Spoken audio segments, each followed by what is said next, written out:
Great dude. Where's my... Oh, no. Is it in there? Probably. Speaking of Ben Affleck. Oh, yeah, here's that lighter I was looking for, too. The Accountant 2 just announced on Blu-ray. I found my lighter. I was going to do this. Is that safe?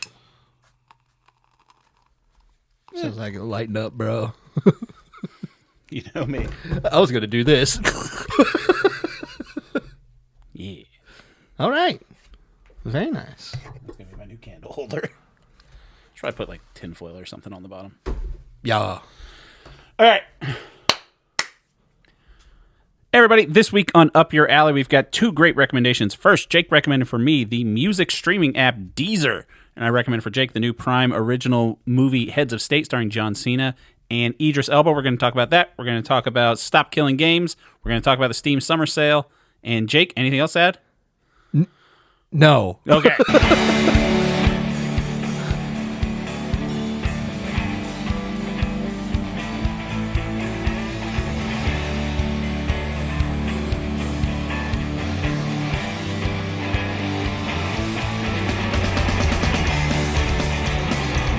I'm going to be watching that all day. Yeah, it's going to throw you off a little bit? No.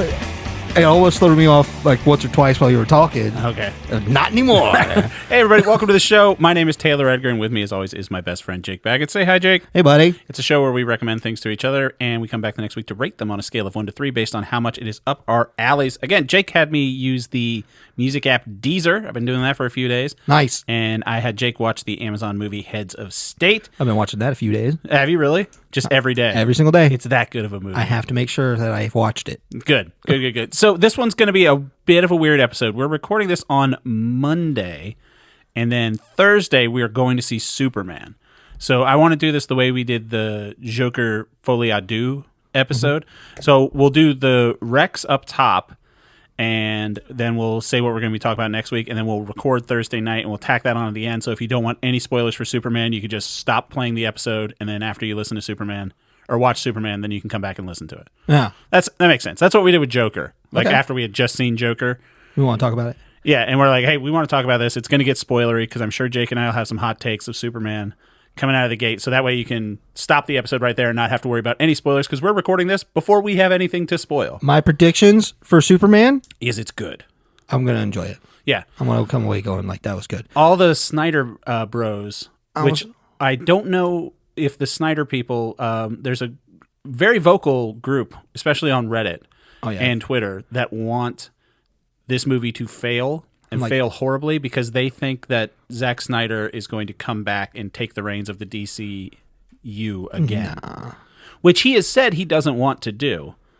But it's this weird, it's almost like to the level of like QAnon, but for like very specific and strange reasons. I think it's just people trying to protect their ego. And here's the thing, those movies They aren't connected themselves. Don't even say it. a lot of those movies Don't even aren't say it. terrible, but I don't think any one of those movies is the best on-screen depiction of any one of those characters. I feel like the best they got was okay. I'll say this. Great Wonder Woman. Wonder Woman was good movie. Wonder Woman 1 was good.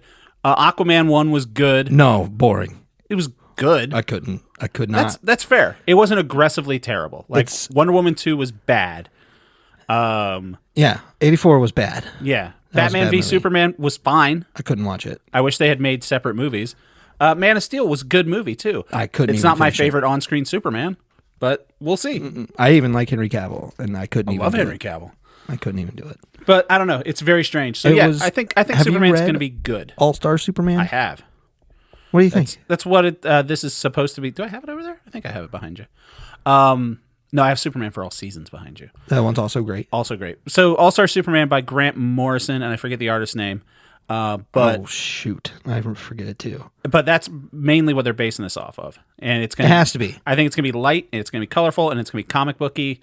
And Superman, He's going to fight big monsters. Yeah. He's going to do something weird with his powers that make people go, Superman doesn't do that, and we're going to have to break out the Silver Age and tell him, yeah, Superman does do that. Yeah, sometimes he does do that. So yeah, just deal with it, nerds. He could shoot rainbows out of his palms. Yes. And he has a dog, and that's fine. Yeah. Bring out Crypto. It's not? perfect. So yeah, we'll do that. We'll do those hot takes afterwards. But little bit of news starting. Jake got a bunch of games from the Steam Summer Sale. I got a whole bunch of games going. That goes for what, another week or two?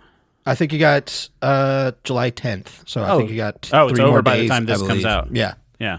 So sorry. I've been going crazy on it. Yeah. And it's been fun.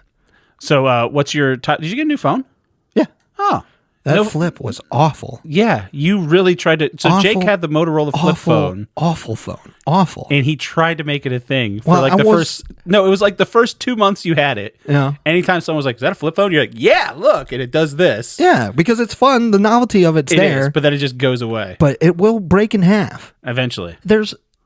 I kept getting my fingers cut on the side of it. Ooh, like because of its terrible design. Huh. No, just like little nicks and stuff. Like, ow, what the fuck? So what are you rocking now? This is a Galaxy Note or something, I think. So you're going Samsung, still sticking with green bubbles. This is what I used to have before I got the flip a lot. I got the upgraded version of that. Yeah, I had a Samsung Galaxy once before I was Apple. I had the HTCs, which I really liked. My favorite flip phone that I ever had was this was 20 years ago. It was a Motorola Pebble. Do you remember that? Yeah. A little smaller than the Razr. Had like a nice little neoprene cover to it. I remember the stupid commercials for it. Yeah, well, all advertising They were was up on dumb. a pebble beach, and you just zoom in on one rock on there, and the guy picks it up, and it opens up like a cell phone. Yeah. And I go, I want to make a call on a beach. It was great because a lot of people had the Razr was ubiquitous back then. But I had the Pebble, so it was I ran over my Razr with a truck, and Did you really? Still worked. Well, it's flat to begin with. Yeah. Exactly. Can't really razor thin. That's why they called it that. That makes so much sense now. Thank you for you could shave with it. That's why they called it that. So what are your top picks out of the Steam Summer Sale? Summer Sale, I got about like 8 games out of it. Jesus. What's the average cost for games? $25 was probably the most expensive one that I bought. It's not bad. Yeah, it wasn't terrible. Like $2 was the least. Out of those games, I would say my favorite ones so far are Skin Deep from Blindo Games. What has Blindo Games made? Blindo Games, they made a game called Quadrilateral Cowboy. Jesus. They made 30 Flights of Loving, which is a game that I know and really like from them. Stairs or airplanes? Flights. Stairs or airplanes? Airplanes. Oh. It's a really fun and well-made first-person game experience. It's really cool. And they have a very distinct art style.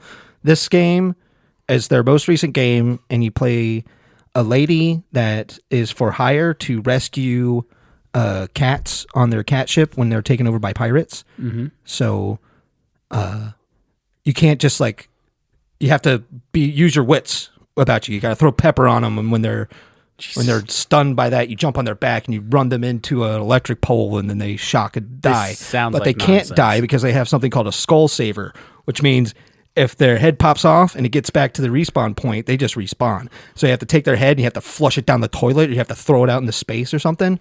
It's really fun trying to solve all in the game. You would love it. You would love it. I'm sure I might. But you'll never be able to play it. You don't have a normal PC. I do have a normal PC. It's an Apple. You don't have a normal computer, and that's the worst part. I can play most games. We'll figure it out. But Skin Deep, really good. Yeah. Mullet Mad Jack would be the other one that I'm enjoying a whole lot. The elevator pitch you gave me on this one ahead of time is you have 10 seconds to live. You're Mullet Mad Jack, yeah. And you're a guy who's hired to save the princess, and you're streaming it the whole time. From your perspective, you have your cell phone in your eyes the whole time that's connected to your arm. Yeah. And it just has a big number 10 on it and counts down. And every time you kill somebody, you get seconds that's add on to that, 10 max, and then you just got to keep chasing down that princess the whole time. So it's essentially Cruising USA rules, except instead of going through a little barrier and getting time extended, you have to extend your time by killing somebody. The arcade style is, you're getting more time with killing. That's fun. It's very fun. I'm having a hell of a good time. Are you playing that with keyboard and mouse? Yes. Okay. On average, a level lasts about 45 seconds if you're doing pretty well. What was the game that was kind of like that, where it was like you can go into like Matrix mode and you have like 15 seconds to kill a whole bunch of people, and it was like polygonal and like red. Super Hot, probably? That's the one. Yeah. That was fun. Not too much like Super Hot, but Super just Hot like the is little fantastic. short amount of time that you have to get stuff done. You just your whole thing is you're running down hallways, look for yellow doors because there's the ones that you can run through, and just keep running until you find that exit. Keep shooting people. Indie games are fun. Jake noticed when it came down here. I'm back into Dave the Diver. I never finished it, and it's got a bunch of DLC now. And so I needed a little cozy game. I'm in between. I beat the story of Metal Gear Solid 5. Nice. Love it. How do you feel? Love it. I think I did, but then it says that it only did sorry, the screen. Yeah, the screen. Over. I am in charge of watching the capture now. Yes. The audio capture, and I watched it do something, so I just pointed while he was talking. So I don't have since we're recording this early, I don't have a Nobody understands this part because you have this weird thing where instead of putting it on your computer, you put it on a memory card, and then you put that memory card into your computer. Makes perfect sense. You put a middleman in there for some reason. Yes. And right now you're like, my middleman's filled up, so I can't I can't record. That's what you said when you got here. I got that filled up middleman. You're like, I have a workaround though. I'm just going to record it on the computer itself. How do I turn off my screensaver? I don't know. You don't have a normal computer, man. Well, okay, you're making a lot of sense now.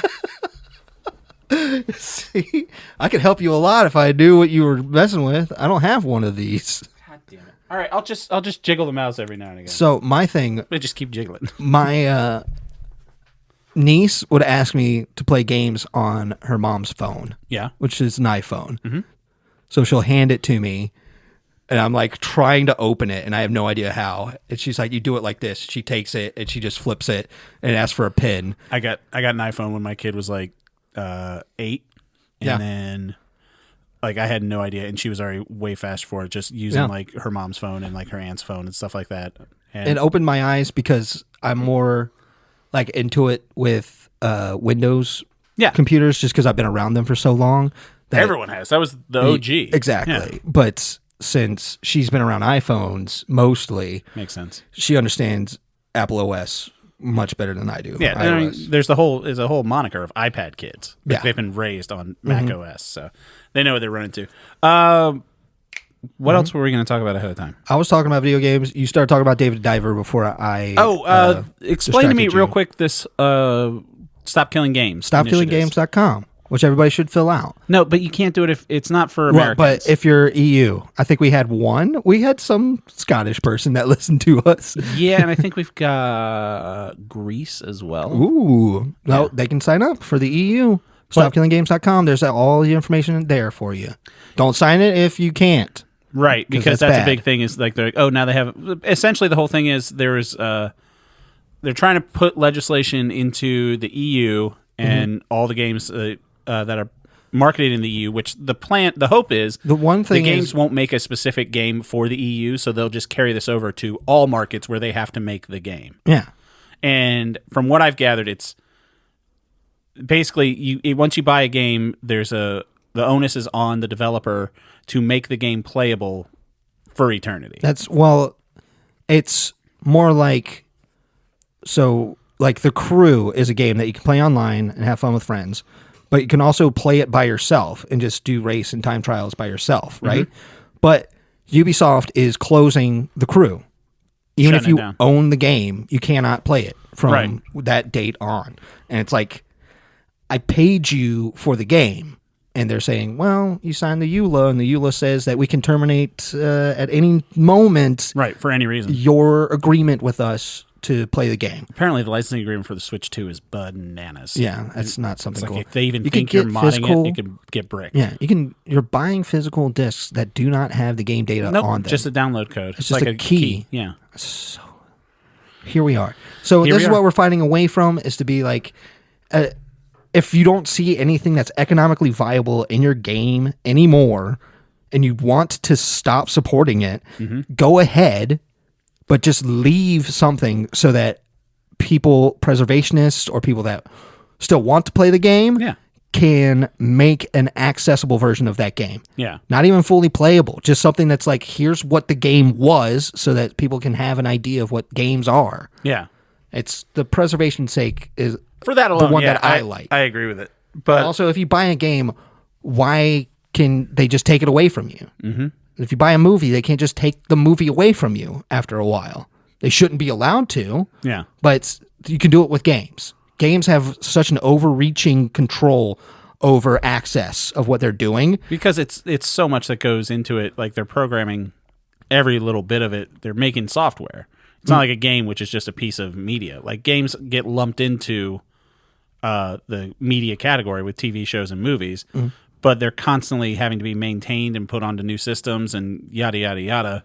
Any update for iOS or Windows or something can affect the way the software runs. Yeah, so it's reasonable to be like, we don't want to support it anymore. We're losing too much money from it. Yeah.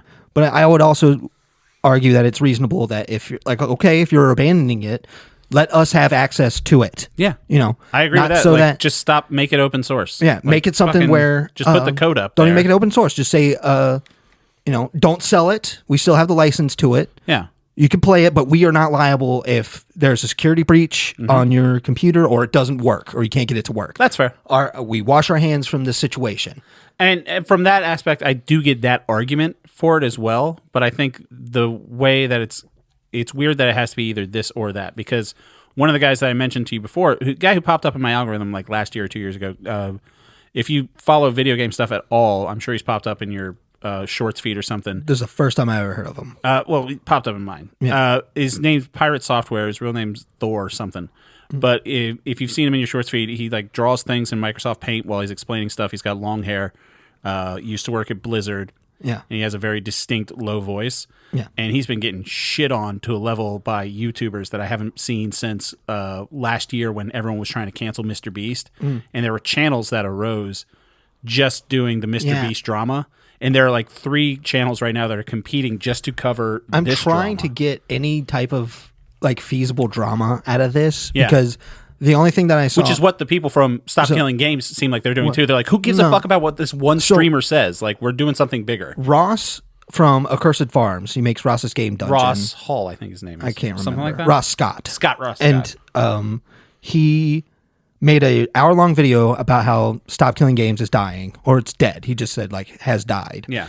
And he was like, I don't want to call anybody out. I don't want to do anything, but this big YouTuber, this big internet guy named Pirate Software dragged us through the mud, and, like, that's what stopped all momentum for anybody signing these things. Which is a bummer. And then he went step by step, listening to his complaints and commenting on them, being like, he's either stupid or he's being deliberately obtuse. And it's like, I can't tell what he's trying to do, but regardless, he's wrong. Misrepresenting us and then reacting to that. And the only thing that I got from a response from Thor is I did see a little bit of a stream, and it's so hard to find these because there's people that want to make these videos, and it's just nothing but there's this motherfucker saying some crazy stuff, and it's like 20 minutes, and I just need the updates. There's a couple people making things, and they'll shout out like, there's one, I forget the guy's thing, and I don't feel the need to give him that much press, but he went from like no subscribers to like the next week he had like 50,000 subscribers to the next week he had like a Raid Shadow Legends ad, and I'm like, oh, that guy just made a quick 10 grand. Covering this bullshit. Do you think you're getting ads? No, I'm just saying, like, for subscribers and stuff, like, eventually they're trying to capitalize that. I'm sure it's a one-time fee. The thing that I saw was Thor said, I did attack Ross personally when I was talking about Stop Killing Games, and I apologize for that. Which is the right thing to do. No. It's reassess what you said, because Ross even says in his breakdown of it, he's like, I don't care what you think of me. I don't care about any of this. I don't care if you have a problem with Stop Killing Games, but represent it properly. Say the right things that are wrong, that you find wrong about it, so that we can debate those things. Because there is stuff that it gets a little hard to discuss when it comes to Stop Killing Games initiative. Well, I think there's a lot of nuance to it, and also I think from what I gather from Thor's argument is he says that it's going to be negative for indie developers because then indie developers will be required to have continuing support for the games, which is what Ross says. That's not what this says. It's absolutely incorrect. And it's just like anything when you're talking about any piece of litigation, or not litigation, any piece of legislation where you're like, both sides can, I mean, we just went through this in this fucking country over the past 2 weeks. Both sides can argue, no, this is going to happen. And then other side can be, no, this will happen. They're lying. That's not going to happen. No, they're lying. This really is going to happen. Yeah. And no one knows until it goes into effect. And then you get people posting 2 days later, what happened to my Medicaid? It's like, well, fuckers, that's what we said would happen.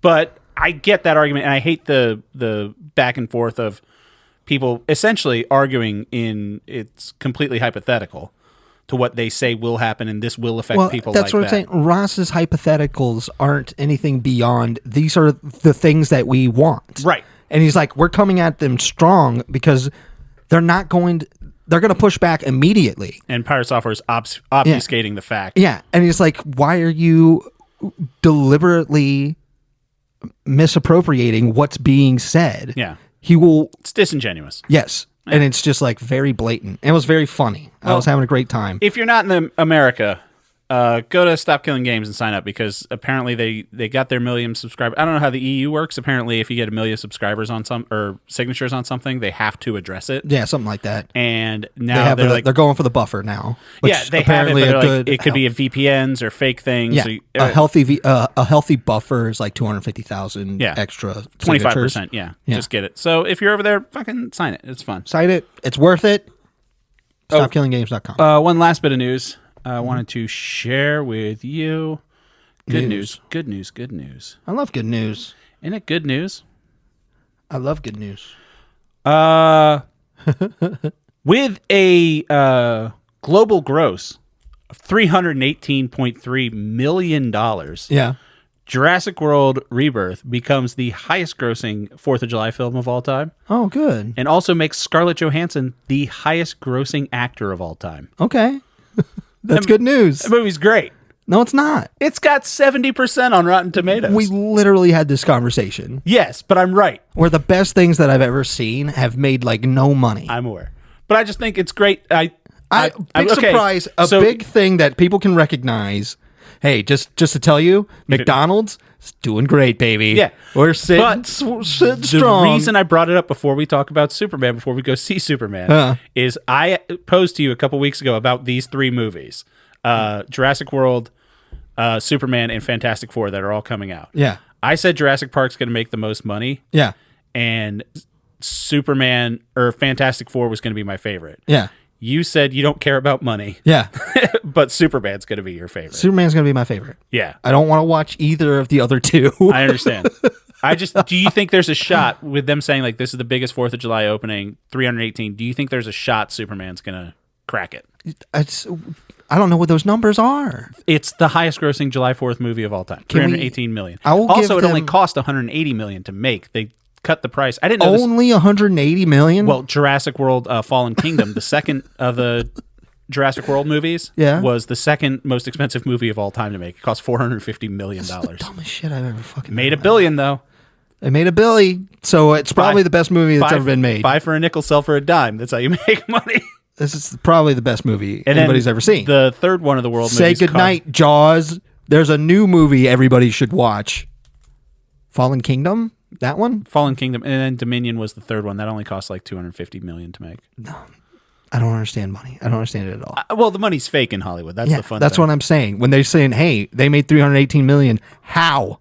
Would be my first question. Ticket sales? Yep. Yeah. Yep. And $30 popcorn buckets. I feel like it's one of those things where I could be like, I'm going to go upstairs and I'm going to tell you how many bodacious women are waiting to have sex with me. And I go, clunk, clunk, clunk, clunk. It's 50 of them. There's 50 upstairs. Show me the ticket stubs. I want to count them all. It's worldwide. I don't believe it. Okay. I don't believe it. I'm going to do math. I think too many people have too much money involved that they will fake it. That's why I like movies. What do you think's a reasonable number for how much a movie ticket costs? $15, let's say? Yeah, sure. If you're doing an average. So 318 million. So that means 21 million people went and saw that movie. Okay. Across the planet. I think that's real. I don't think it's real. Okay, I could tell you at fucking 10 a.m. in Gainesville, Virginia, there were 7. So Mark 7 off the tally. All right. So now we need 20 Remember million. when they were talking about the Zack Snyder's Netflix movies that we tried to watch that I did not like? Rebel Moon? Rebel Moon? Yeah. And they asked them about the views. Yeah. And they were like, well, we assume 2 people are watching on each screen. Yeah. So it's like, so it's wrong number that you gave everybody. So that's a lie. That's all I'm saying. Because usually it's one person that's falling asleep looking at their phone. It's like, we gave 10 million tickets away, but guess what? Those 10 million would have given us $150 million. Regardless, it's a good movie. Everyone should go watch Jurassic World. If you like it, you like it. And I'm happy to hear that. Let's jump into our recommendations. First, let's talk about my recommendation since we're talking about big blockbusters. Yeah.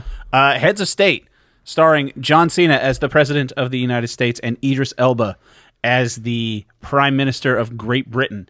It also stars Priyanka Chopra Jonas. I didn't know she was married to a Jonas brother. Oh, really? Good for her. That's where Jonas comes from, huh? Yeah. She's married to a Jonas brother, and I was like, how old is she? Because I thought I know she's like in her 40s. And really? Then, yeah, looks great. But I had to look it up. She's married to a Jonas brother. She's 42. He's 32. So, nice. You don't see that often. But it's just like, yeah, that's fantastic. Has Carla Gugino and Stephen Root as well. The whole point of this movie is that the president and the prime minister, there's a plot to get them. It starts out where there's a failed CIA thing, and all the CIA agents get killed, or do they? And they're trying to steal something. There's something called Echelon, which is this, get ready for this big secret government surveillance thing that probably shouldn't exist, but it does, and the government's not telling you that it exists or doesn't exist. Lucius Fox would have told Batman, I don't like that. And Peter Thiel would have told you that the human race doesn't need to endure. Yeah. And so he's a leader. He's a voice for humanity. Visionary. Fucking Christ. This fucking weirdo. And so then we're cut from that. We're cut to Great Britain. John Cena is the new president. Everyone's so happy to see him because he was an action star. And he was in a movie called Water Cobra. And it's basically, he's like an Arnold Schwarzenegger type. And everyone loves him. Guy. Yeah. Everyone loves him. All the British people are outside of Buckingham Palace waiting to see him. And I was just like, the most unrealistic part of this movie is that people across the world are super stoked to see an American president.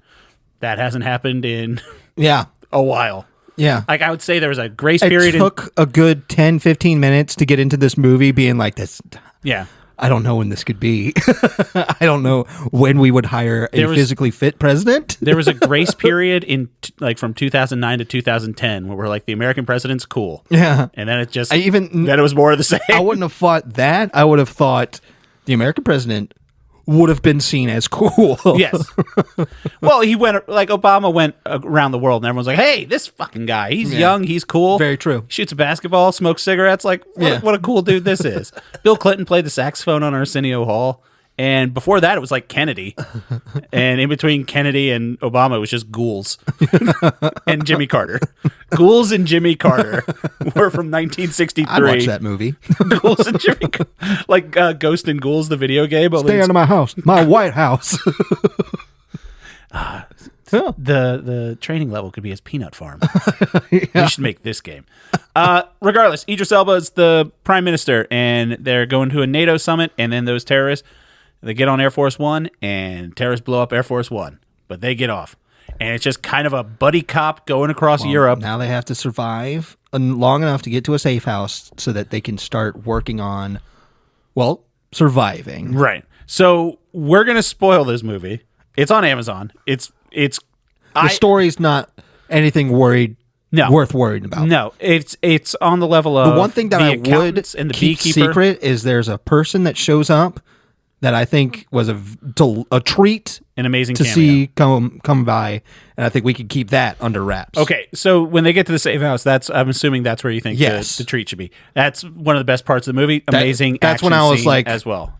2, welcome to Threesville. So this is a 3? This is a 3. Yeah. The only bad thing about this movie is it wasn't in theaters. Yeah. The only bad thing. How fun was this movie? This movie was awesome. It was great. It's how I felt about, it's on the same par with me as Hitman with Glenn Powell. It's like, why, or Black Box that we saw too. It's like, why wasn't this in theaters? This movie felt like a call to form. I think Black Box was in theaters for a little bit. But exact way that I wanted it to. Right, like Beekeeper. It's like, I want to see Jason Statham do stuff. I want to see John Cena. First of all, John Cena and Idris Elba, amazing chemistry. Great chemistry. John Cena saw it in a star for a reason, baby. In Suicide Squad, the James Gunn Suicide Squad, they had great chemistry. In Peacemaker, he's shown that he can be funny. He's great at being I don't know how to do it, because he's not an idiot. But he plays a buffoon really well. He's phony. Like in this, Idris Elba was in the Secret or whatever the British Secret Service is, Special Service, OSS. He's actually he said he was in the military, and then Priyanka Chopra is in the CIA, and John Cena was just a action star. Yeah.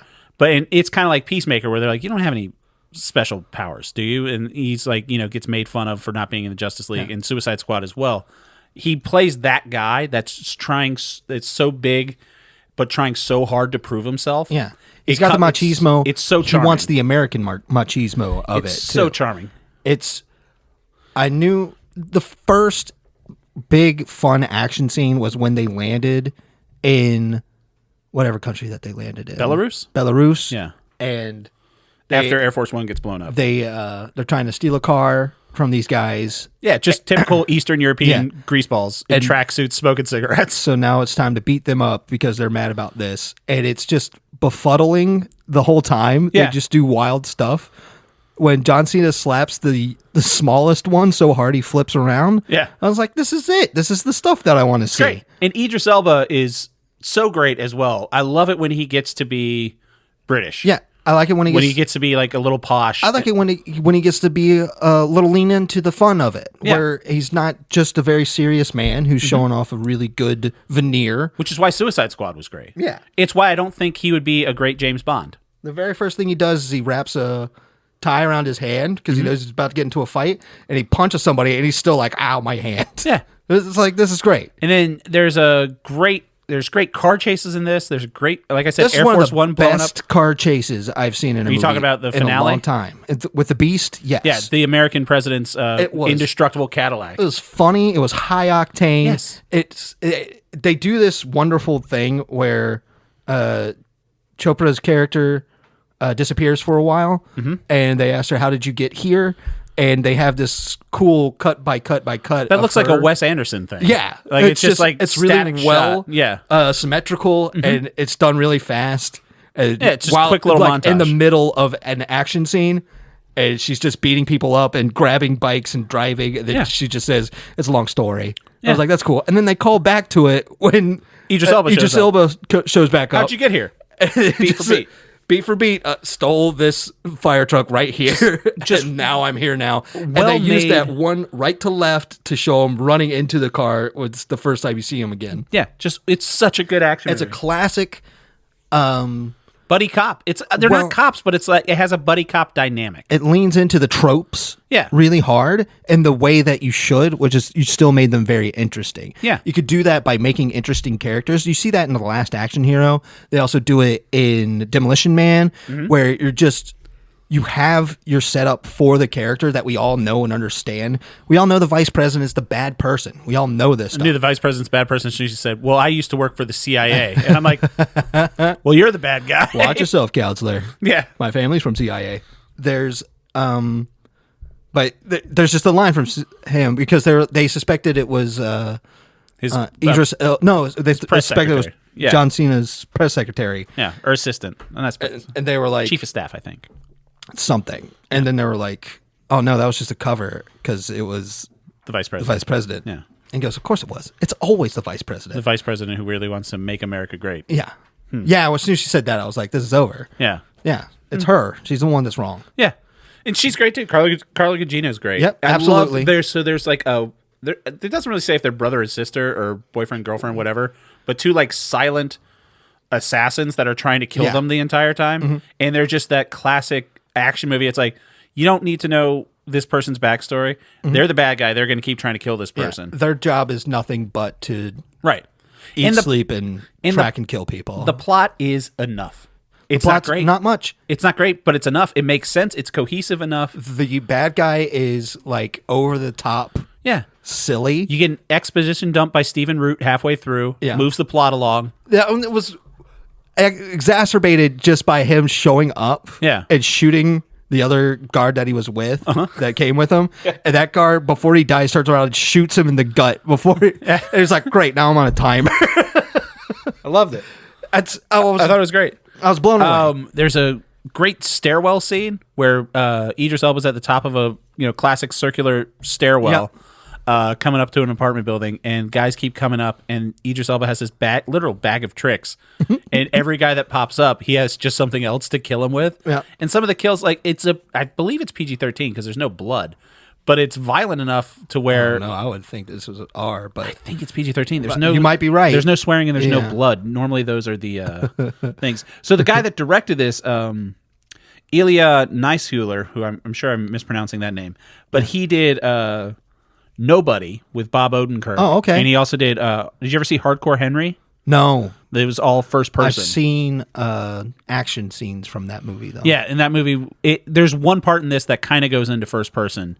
I think that was kind of like his nod to Hardcore Henry. Like, oh, hey, I made the first person action movie. But yeah, I was so surprised by this, and I was like, this is I would watch this franchise. Yeah. If they made a second one of these, which I hope they do. That would be the funniest thing. Oh my gosh, when they were like, they got to the NATO meeting. PG-13. To talk about, we got to get together as a world to really help with everything. They get attacked, and they're getting shot at, and the guy was like, "This way, sirs, to freedom." And then they just look at each other, and they just nod, and they go up the stairs to go and fight. This is action movie stuff. It's so great. I haven't liked an American like a president. Stallone. It felt like an Arnold Schwarzenegger classic. If type this was the 80s or 90s, movie. it would have been Stallone, and Schwarzenegger would have been like the Chancellor of Germany, and it would have had the same same beats. Sure. Probably not Germany back in the 80s. Chancellor of West Germany, specifically. Or Austria, whatever they were up to. But I was shocked by this. I don't know why this wasn't in theaters. Great movie. But it's just a fun movie. But it's great. It's a great time. Yeah. John Cena, I think John Cena, because, okay, so there's that movie that's coming out about the UFC fighter where The Rock's trying to win an Oscar. Oh, yeah? Yeah. I look forward to it. Yeah. I think John Cena wins an Oscar before The Rock does. The blank machine. What's it called? Hammering Machine? No. Punching Machine? Shoot, I can't remember Hit the name Machine. of it. It's the name after his book. Big old punching machine. Shoot. Pain Machine. I can't remember. But it looks good. But yeah, I think John Cena wins an Oscar before The Rock. For what? Smashing Machine is the name of the movie. Smashing Machine, yeah. I think John Cena is going to win an Oscar for like a supporting role in something. There's a point in this movie where Rock's got one last shot. For me, he's got one last shot. It's the Smashing Machine. Yeah. Well, there's a story of when they're on Air Force One and Idris Elba says something to John Cena. Is like, "Oh, you're just an actor, or like an idiot action star." He's like, "No, I'm classically trained." Yeah. And I'm like, oh, you forget that with a lot of these wrestlers. It's like, no. They know how to control their body and their emotions. Like, they're stage actors. Yeah. Like, absolutely. A really good wrestler like John Cena, it's like a really good stage actor like Ian McKellen. It's like they know how to control a crowd and they know how to work their body, facial expression, all that stuff. Fill the space, as it were. Exactly. Yeah. They can control the room. It doesn't matter because even, I think more so than actual stage acting and wrestling, you have to do two things at once because you are doing the small things for the camera that's in your face and then you're also in an arena. Yeah. So it's like if you were doing Hamlet on stage at the Globe Theater, but you also had someone with a camera right in your face that's projecting it up onto the screen. You have to handle both it's different. The people in the back as well as the person right in front of you. John Cena's so great. I can't wait for the second season of Peacemaker. It's going to be fun. I'm in. I'm in. I'm very happy with how this went. Part 3, watch Heads of State. Yeah. Don't let it slip by. It's fun. It's PG-13. I would say great little treat for you in the middle. Wonderful little guy shows up. As soon as he shows up, and that action scene was so fucking good. Yeah. It's so fucking good. Using the camera and shooting. Sabotage is a little overplayed for me, but it's fine. Sabotage it's very fun. Great needle drop. And shooting through the walls. Like the little safe room built into the wall, and you're just pumping shotgun shells through it. God damn it. That was Looks the best. Great. Shot well. I would like a spin-off with just whatever that guy. This director's up to next, I want to watch. Hopefully it's Heads of State too. I'd do awesome. It. Absolutely. Right. Let's talk about Deezer because this is going to be a long episode because we're going to talk about Superman too. So Deezer, why? Why not? Why though? Because I wanted to do something different. Okay. For one. And it was something that I was just starting to do because I was getting tired of Spotify. I'm tired of reading news that's like Spotify CEOs doing some really bad stuff. Yep. And I'm like, I can't, in good conscience, just give money to them, please. So I just saw a comment one time where they're like, hey, check out Deezer. Actually, it's a French company. And yeah, they've been around since like 2007. Yeah, they make it easy to transfer your playlists and stuff from Spotify over, and it works really well, and they actually pay their artists better than Spotify. So this is in defense of Deezer. First of all, strike one against Deezer. Our podcast isn't on Deezer. Yeah, because we're Anchor or whatever, right? Yeah, I think that's why. So technically, we're through Spotify, and so we're not on Deezer. That's not their fault. I tried to put us on Deezer. No. I probably can if I keep trying, but it's not worth it. We're on a bunch of weird podcast services that I didn't know about. Oh, yeah. Like every now and again, I'll get alerts like, here's your numbers from Podcast Addict. And I was like, sick. Cool. Awesome. Happy for that. Are we getting any money? No. So, but how Deezer sells itself is one, and this is something I can't speak to because I haven't noticed, but from everything that I read when I was trying to figure out why the hell you recommended this to me, the audio quality is better. Yeah. Audio quality has been better. Yep. I would say it does a better job feeding me new music to listen to. Definitely new stuff. They push it a lot harder than Spotify did. So when you... Something that I have is like a big favorites list, liked songs list. Yeah. And on Spotify... it's like I forgot that I had these on there because Spotify would just play like 25 of those over and over again. I've run into that as well. Yeah. With my just liked songs thing. And these are just being like, hey, here's Harami Hosono that you haven't listened to in friggin' 8 months. And I'm like, hell yeah. I don't know what that is. So also what you were talking about with the artist thing, I was reading on that and I did a little bit more research into it. So the way Spotify pays out its artists is there's this giant theoretical pool of money that goes to artists, and it gets doled out per thing. Whereas with Deezer, like they have this amount of money that they'll give out to artists in this amount of time, like this month. So if Sabrina Carpenter is really big, she gets a bigger chunk of this set amount of money. I see. Whereas Deezer pays directly per play-ish. I see. Yeah. So it's not like there's not a set amount that all of the artists can make. You're not all competing for a piece of one pie. Everyone has their own little pie. Yeah. So that makes sense. Yeah. I guess that's better for artists. Absolutely. Makes more sense in terms of how it should be done to me. My other gripe that's on it. So it has for artists, like you sign up like anything else, you like pick your favorite artist, yada yada yada, and then it has like pre-made playlists that are 100% this artist. Yeah. I clicked on 100% NoFX. Track 1 was their cover of Champs-Élysées, where I'm like, that's not the best representation of NoFX. I mean, come on now. It did suggest to me an album that I had, just based on that, I had forgotten that it recommended me a Rancid compilation that came out in 2015 called All the Moon Stompers, which I had forgotten that existed because like my Rancid that's in my playlist is just, the songs from the albums. Yeah. It's a Rancid playlist that's only their ska songs. Oh, wow. So it's like the upbeat holy cow ska compilation of Rancid. So it's got like Time Bomb and shit you on that. have to find that. It has like Time Bomb, but it doesn't have Maxwell Murder. Yeah. You know what I mean? Okay. So it's like all the upbeat. And I was like, oh, I fucking forgot about this. So I was bopping around. I'm like, oh, I could just listen to the ska Rancid without having to make my own ska Rancid playlist. The flow algorithm was good. Yeah. A lot of new stuff on that I liked.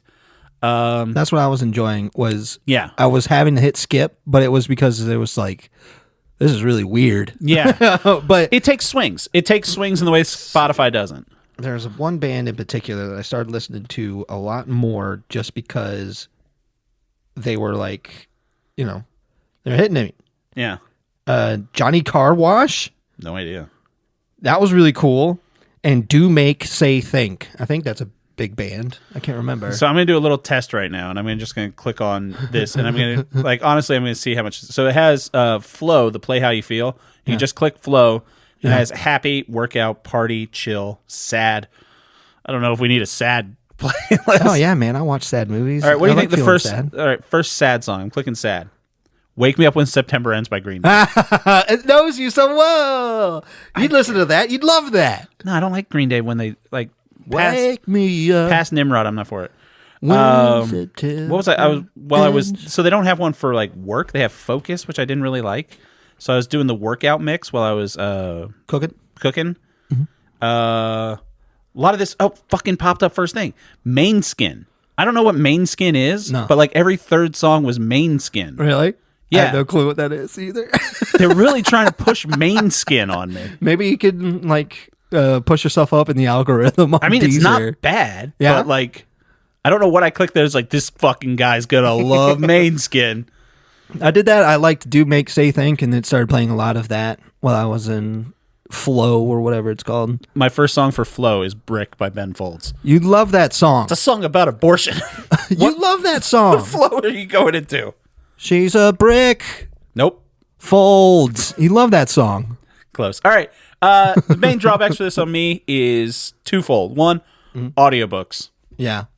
I love a good audiobook, and Spotify Premium gives me like enough of it so that you can like listen to a book unlimited, but like, well, right now I'm listening to Bernie Sanders' book, and you have to put like, normally I listen to books or audiobooks at 1.5. Yeah. Bernie Sanders, you got to put him up to like 2, because even at 1.5 he's still talking. Oh, he's narrating his own book. Huh? Oh, he's reading it, and he's 80. I get it, but like, you really, I'm like, Bertie, like, pick it. And when you speed him up, he kind of sounds like Kermit the Frog, which is funny. And also, just so my Spotify is kind of built in, because I'm on a family plan with a teenage daughter. Spotify is a necessity for a teenage girl. Or I think just for teenagers. Like, she sends playlists to her friends, and it's built in. Spotify for kids now is like its own social networking app. Because you can start like little jam sessions, like if you both have like your phones near each other, and just that, and like the rap at the end of the year is huge. Yeah, everybody loves that. So I'm not going to switch to Deezer. Yeah, I like Deezer. I will say this: if you're like Jake, that you're like, how am I going to get rid of Spotify? Yeah. Do the free month trial on Deezer. Yeah. I'm not personally going to switch, but I will say this app is a 3. Yeah. If you care about audio fidelity, I'm sure this is different. Cool. Main Skin sounds great. If you're a fan of Main Skin, download Deezer. They can't wait to get a listen off of that. Is Main Skin French? Is that what it is? I don't know. One of the letters has a weird thing above it. The more you say it, the worse it sounds. Main Skin? Yeah. The A has a little circle above it. This is Main Skin. I don't know. They're Italian. Lead vocalist Damio David, bassist Victoria De Angelis. I don't know who these Italians are, but god damn it, Deezer thinks I love Main Skin. So yeah, if you want to switch, if you like to have the thing in the back of your head where like, well, this is better for the artist, 100% switch to Deezer. One thing that I missed was on Spotify.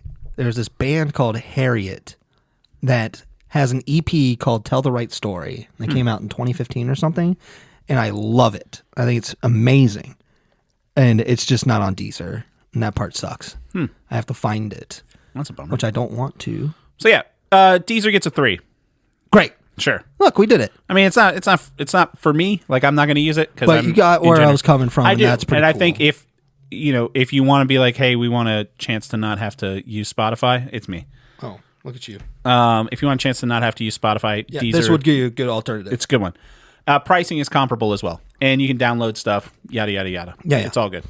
And if you have all your playlists and stuff, it makes it easy. Like, you can literally just drag and drop your Spotify shit over if you want to leave Spotify. So if you're trying to off-ramp from companies that you don't like, which I completely agree with, and I actually support that, do it and use Deezer.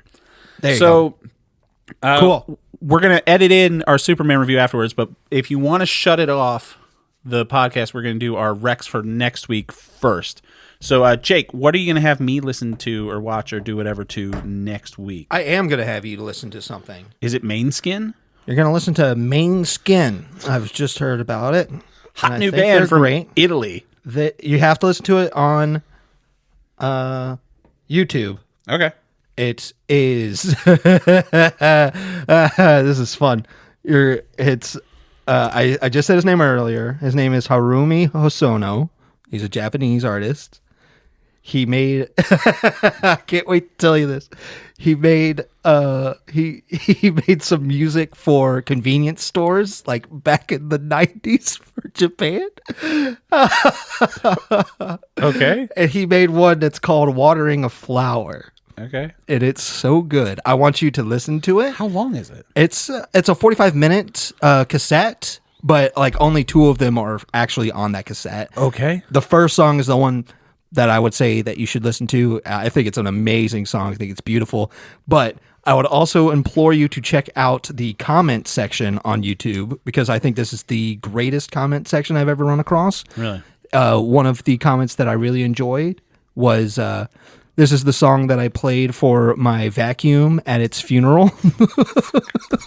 Speaking of comment section, I didn't send you this, but comment section, your guy, Big Money Salvia. Yeah. I was watching fucking John Oliver. Yeah. And he was used, I thought I took a screenshot of it, but maybe I didn't. He was used as, like, when they have, like, their little infographics, and it's like, like whoever is up in the corner when John Oliver makes a joke and they have that little chyron up in the corner. Yeah. Big Money Salvia is like one of the people. I was just like, hey, look at Eric. That's like, wonderful. Good for him. That guy's fucking killing it. I love him. So sticking with the Japanese theme, I guess. Yeah. I didn't have a recommendation for Jake. Like I said, we're recording this on a Monday. So I was like, let's find something. I was going to recommend something on Max, and the movie I want is still not available. I can't wait until this movie comes to streaming so I can have you watch it. What are you talking about? It's such a fun surprise. You're going to hate it so bad. Did you already see this movie? No. I'm waiting for it. It looks amazing. I cannot wait for it. It was in theaters briefly, and I can't... You got a stylus? Yeah. Look at that. Fucking Harry Stylus over here. Yeah. So new from the DC animated universe, available on Max, Batman Ninja versus the Yakuza League. Yeah. So it's not the Justice League, it's the Yakuza League. It's Batman Ninja. I've not seen this, but we're talking about Superman, and we're in a DC space, and it'll be the liminal space the week between Superman and Fantastic Four. So we're going to watch Batman Ninja. So it was something that I've seen there's going to be a cut. 5 about before. Yeah, I've seen it's good. The other Batman Ninja stuff. It's good. That's exciting. So we're going to do that. There's going to be a cut here. Audio quality is going to change, and we're going to talk about Superman. So if you don't want to know anything about Superman, turn it off, and we will see you next week. So we're in my car. That's why it sounds different. We just got out of seeing Superman, so we're going to do a quick little no spoiler and spoiler review. So first up, no spoilers. Jake, how'd you like it? It met every expectation. I think it met a lot of expectations as well. I loved it. I think that James Gunn did a great job. Oh my God, there's people coming out of the theater wearing like Superman capes and stuff. That movie was great. Great crowd experience. Theater was packed on a Thursday night. Mm-hmm. So yeah, the story, it's James Gunn. It's the first one in his new DCU. Yes. How excited are you about this universe now? I don't know. Really? I wanted a Superman, and I got a Superman. You did get a good Superman. That's all I wanted. Yeah. So there was Supergirl in there. That's why we were going to do non-spoilers. Sure. I'm interested in what Supergirl is up to. Yeah. Everybody was fantastic in it. Yeah, well cast. David Cornsweet killed it. Rachel Brosnahan killed it. Yep. Any casting that I was a little bit hesitant about, I was proven immediately wrong.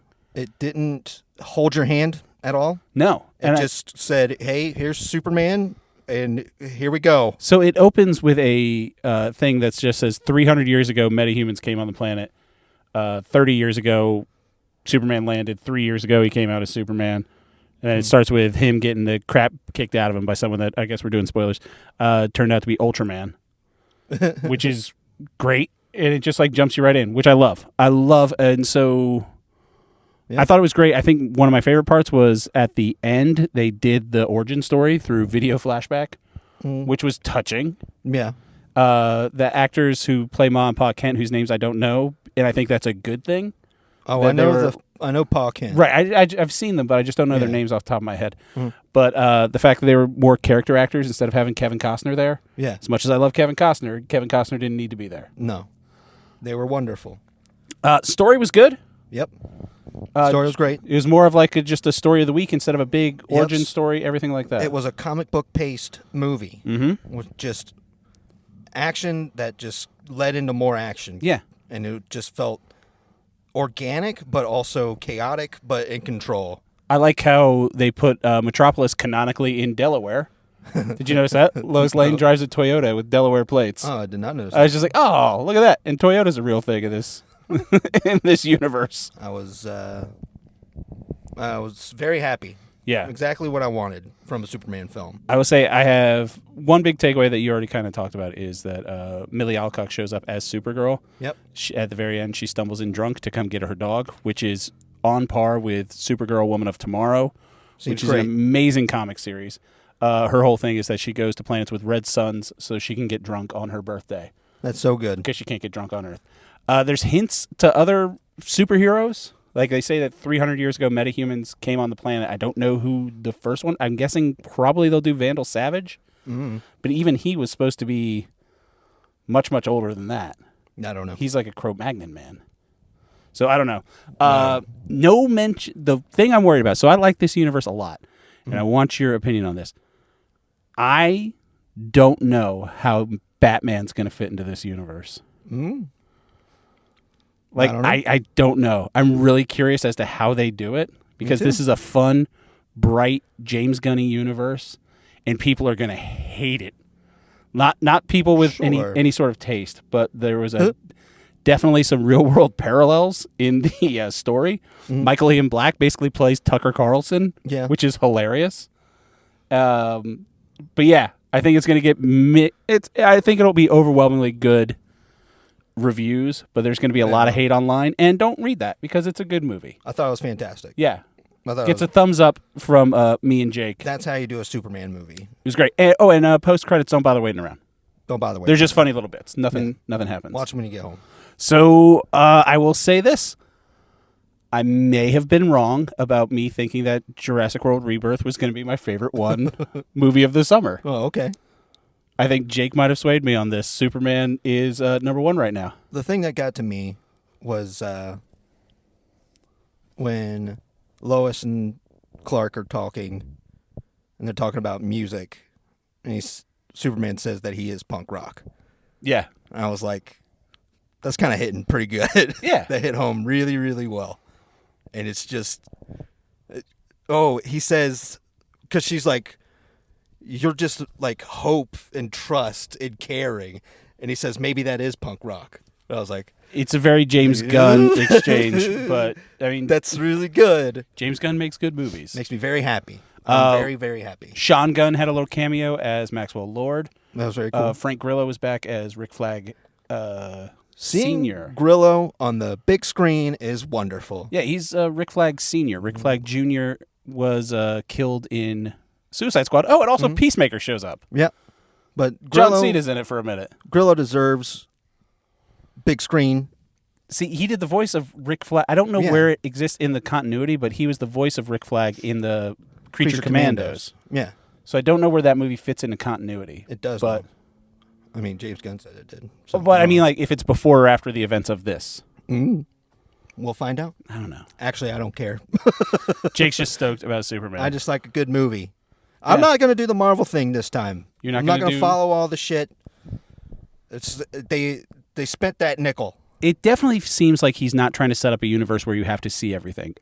I think that was case in point of the 2 post-credit scenes. Like, one of the post-credit scenes, he's just hugging Crypto on the moon. Mm-hmm. And, also his dad was Bradley Cooper. Yeah. Jor-El. Mm-hmm. Nice little cameo from him. They're definitely friends now from Guardians of the Galaxy. 100%. But that was nice.